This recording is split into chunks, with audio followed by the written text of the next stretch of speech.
नमस्कार। स्वागत है आपका हमारे YouTube चैनल पर। और सबसे पहले हम उन दोस्त अहबाब का बहुत बहुत शुक्रिया अदा करना चाहते हैं कि जिन्होंने हमारे इस चैनल को सब्सक्राइब कर लिया है, और हम उम्मीद जाहिर करते हैं कि आगे भी आप अपना सहयोग इसी तरह बनाए रखेंगे। कुलभूषण जाधव, जी हाँ, कुलभूषण जाधव का नाम आपने सुना होगा। 51 साल की उम्र है और ये भारतीय नौसेना में अधिकारी रहे हैं।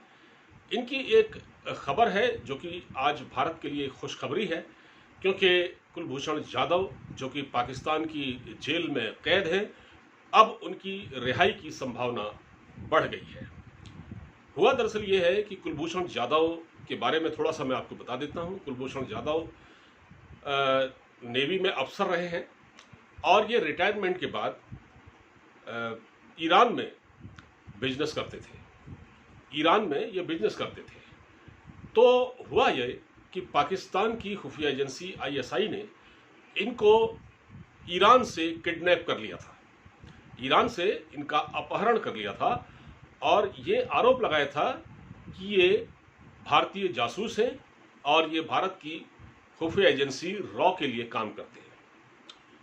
उसके बाद हुआ ये कि पकड़े जाने के बाद, जैसे पाकिस्तान में एक सिविल कोर्ट होती है, एक मिलिट्री कोर्ट होती है, तो इनको मिलिट्री कोर्ट में पेश किया गया और मिलिट्री कोर्ट को ये हक है कि वो आनन फानन में सुनवाई करे और सजाए मौत मुकर्रर कर दे।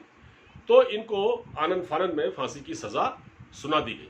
लेकिन इसके बाद इंटरनेशनल कोर्ट ऑफ जस्टिस में ये केस गया और इसमें पाकिस्तान के पास वो पुख्ता सबूत नहीं थे और इंटरनेशनल यानी कोर्ट यानी अंतर्राष्ट्रीय न्यायालय जो जेनेवा में है, उसने पाकिस्तान सरकार को बहुत ही कड़ी फटकार लगाई और उसके बाद इनकी फांसी टली। तो कुलभूषण जाधव को के बारे में दरअसल हुआ ये था, मैं आपको बताता हूँ। पाकिस्तान ने जालसाजी क्या की थी। पाकिस्तान का झूठ उसी वक्त पकड़ा गया।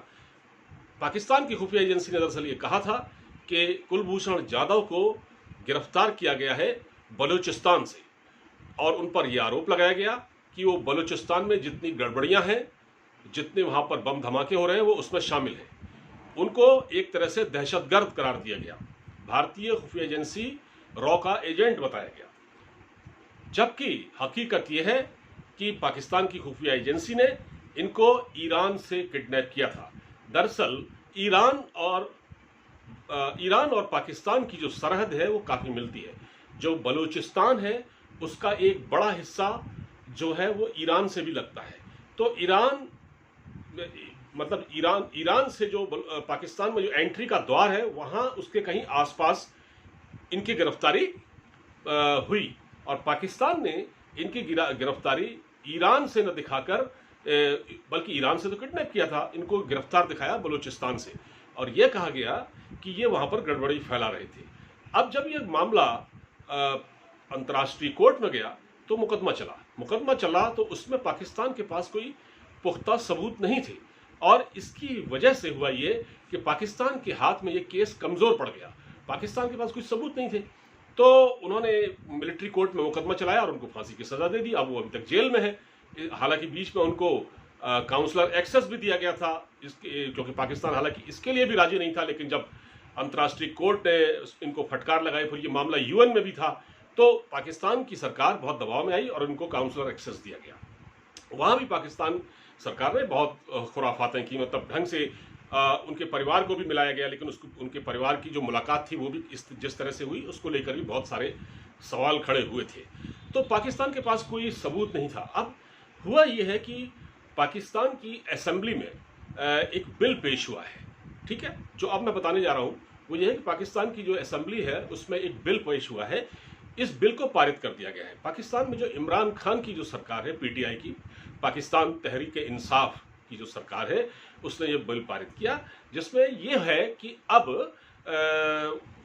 कुलभूषण जाधव अपनी रिहाई के लिए जो उच्च न्यायालय है, वहाँ की जो हाई कोर्ट है या सुप्रीम कोर्ट है, वहाँ अपील कर सकते हैं और वहाँ से उनको रिहाई मिल सकती है। ये बिल जो पारित हुआ, हालांकि इस बिल को लेकर पाकिस्तान की असेंबली में बहुत कड़ा विरोध किया गया। जो विपक्ष है उसने इमरान खान के खिलाफ नारे लगाए, जिसमें मुस्लिम लीग, पाकिस्तान मुस्लिम लीग नवाज और पाकिस्तान पीपुल्स पार्टी, ये जो पार्टियां हैं, इन्होंने इसका सख्त विरोध किया, लेकिन ये बिल पारित हो गया। अब इस बिल के पारित होने से क्या है कि कुलभूषण जाधव की रिहाई के आसार बढ़ गए हैं। अंतर्राष्ट्रीय स्तर पर इसको भारत की एक बहुत बड़ी जीत के तौर पर देखा जा रहा है, कूटनीतिक जीत के तौर पर, क्योंकि भारत लंबे समय से पाकिस्तान पर दबाव बनाए हुए था। अब मैं आपको बता दूं पाकिस्तान ऐसा करने पर मजबूर क्यों हुआ है।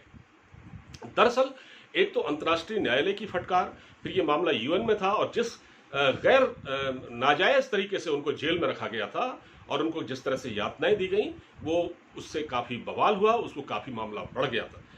इस बीच हुआ यह है कि पाकिस्तान सरकार खुद बैकफुट पर है। पाकिस्तान अपनी जो आंतरिक स्थिति है, वहाँ की जो अंदरूनी हालात हैं, जिस तरह से वहाँ इंसर्जेंसी है, जो सोशल अनरेस्ट पाकिस्तान में है, आए दिन वहाँ प्रदर्शन और झगड़े फसाद, महंगाई बहुत ज़्यादा हो गई है। पाकिस्तान चाइना के कर्जों के बोझ तले बुरी तरह दबा हुआ है। सी पैक पर काम रुक गया है कि चीन ने सी पैक पर पैसा लगाना बंद कर दिया है, क्योंकि जो सी पैक पर जो पैसा लग रहा था वो वहाँ के जो रिटायर्ड जो सीपैक के अथॉरिटी के चेयरमैन थे आसिम सलीम बाजवा, उनकी जेब में चला जाता था। उनको बाद में हटाया गया, वो अमेरिका सेटल हो गए हैं।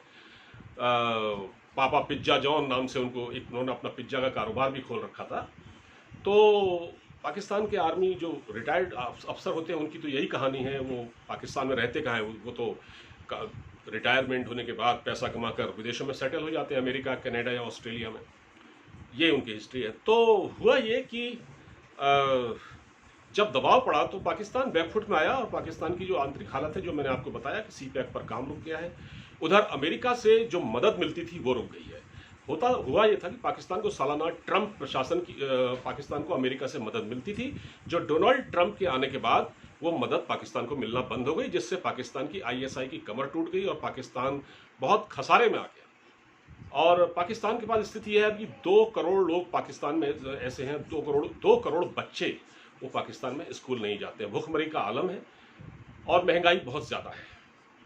अमेरिका से मदद मिल नहीं रही। और इस बीच हुआ ये कि एक झटका ये लगा कि अमेरिका ने भी पाकिस्तान को जो मदद थी वो बहाल नहीं की। जो ट्रंप के टाइम पर, जो ट्रंप के पीरियड में जो पाकिस्तान पर प्रतिबंध लगाया गया था, जो मदद रोकी गई थी, वो आज भी जारी है। इससे पाकिस्तान की एक तरह से कमर टूट गई। पाकिस्तान अब सर्वाइव करने की स्थिति में नहीं है। तो वो चाहता है कि भारत से किसी तरह से बातचीत की जाए, कम से कम ट्रेड हो, तो ट्रेड के सहारे कुछ हमारे यहाँ महंगाई कम हो। इस बीच जैसे कि आपको मालूम है कि इस बातचीत में जो बीच में मीडिएटर था वो था यूएई ने और सऊदी अरब ने बड़ी पहल की और पाकिस्तान से कहा भारत से दोस्ती कीजिए, कश्मीर करना बंद कीजिए। लेकिन पाकिस्तान कश्मीर करना बंद नहीं करता है। तो अभी जिस तरह से एक बार ट्रेड का माहौल बना था, आसिम जो पाकिस्तान के आर्मी चीफ बाजवा हैं, उन्होंने भी कहा था कि हम बातचीत का हम जो पुरानी बातों को भूल के पुरानी बातों को दफन करना चाहते हैं, आगे बढ़ना चाहते हैं। उसके बाद बातचीत का एक माहौल बना था, लेकिन फिर पाकिस्तान में इमरान खान की सरकार ने यू टर्न ले लिया और उसके बाद वो आई गई बात हो गई। तो ये कहीं ना कहीं पाकिस्तान पर अभी दबाव है। पाकिस्तान भारत के साथ बातचीत करने का इच्छुक है। बैक चैनल बातचीत चल भी रही है, वैसे ये चलती रहती है। अभी ये सुना था कि पाकिस्तान के जो आईएसआई के चीफ थे फैज़ हमीद और भारत के जो एनएसए, उनकी कहीं गुप्त स्थान पर भी मुलाकात हुई है। हालांकि खुलकर ये बात सामने नहीं आई, मगर कहीं ना कहीं ये हो रहा है कि पाकिस्तान अंतर्राष्ट्रीय स्तर पर बहुत घिरा हुआ है। और जिस तरह से अमेरिका का लगातार दबाव पाकिस्तान पर है, पाकिस्तान में जो मदद उन लोगों के नाम पर आती है वो कहीं और चली जाती है। तो इस तरह से पाकिस्तान में जो स्थिति है वो बहुत आंतरिक स्थिति पाकिस्तान की बड़ी लचर हो गई है।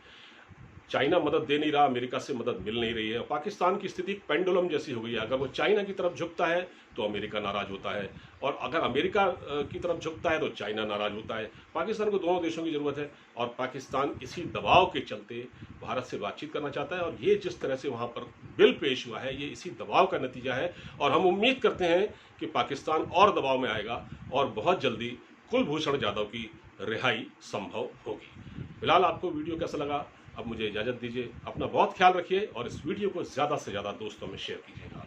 नमस्कार।